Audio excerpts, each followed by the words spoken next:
Sərhədçi İdman Olimpiya Mərkəzində 8-ci yoga festivalı keçirildi. Sevgi və sülh şüarı altında təşkil edilən tədbirə 200-dən çox iştirakçı qatıldı. Festival çərçivəsində yoga, nəfəs texnikaları, enerji praktikaları, meditativ təcrübələr və musiqi proqramları təqdim olundu. Tədbirdə ölkənin tanınan yoga müəllimləri və praktikləri İlhamə Şirinova, Elşad Rəhimov, Səidə Rəhimova və Hind yoga ustası Nandan Gautam təlim keçdilər. Bu festival insanlara nə verir? Çox maraqlı bir şeydir ki, bu insanlar üçün bir dayanış nöqtəsi kimidir sanki. Ona görə ki, bəzən biz heç bilmədən qaçırıq, işlər dalayıca, ailə işləri, işlə bağlı işlər və dayanmağa, düşünməyə belə vaxtımız yoxdur ki, biz stresə salırıq özümüzü və bu stresi azaltmaq üçün və daxili tarazlığı bərpa etmək üçün bizim festivallar çox böyük bir iş görür məncə.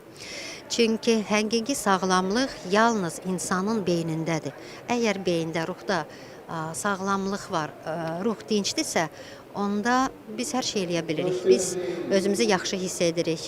Biz sakin vəziyyətdə, tarazlı vəziyyətdə dincəlirik və həyatda nə ediriksə, bu qarmoniya hissi ilə, bu dinçliklə, ruh dinçliyi ilə eləyiriksə, hər bir şeydə biz böyük bir qələbə ala bilirik. Bu gün 8-ci festivaldaydım. Çox şad idim ki, o qədər insanlar səhər-səhər bayram vaxtı toplaşmışlar ki, bizi ilə bir yerdə yoga dərslərini keçsinlər.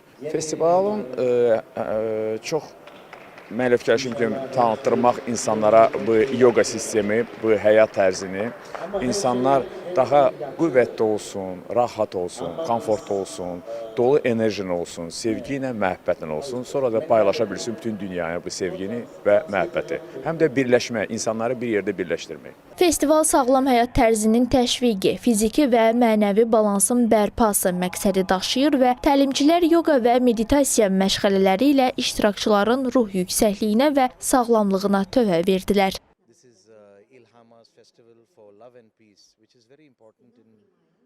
Bu festival iştirakçılara yoga sahəsində bilik və təcrübələrini bölüşməyə imkan verəcək. Mən çox şadam ki, Azərbaycanda bu qədər insan yoga ilə maraqlanır. Çünki bu təcrübə vasitəsilə onlar xoşbəxtliyin mahiyyətini anlaya bilirlər.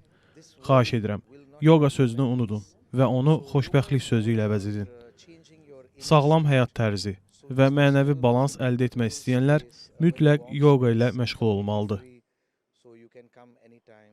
Festival səmimi atmosferdə baş tutdu. Azərbaycanda yoga mədəniyyətinin əhəmiyyətini bir daha təsdiqlədi.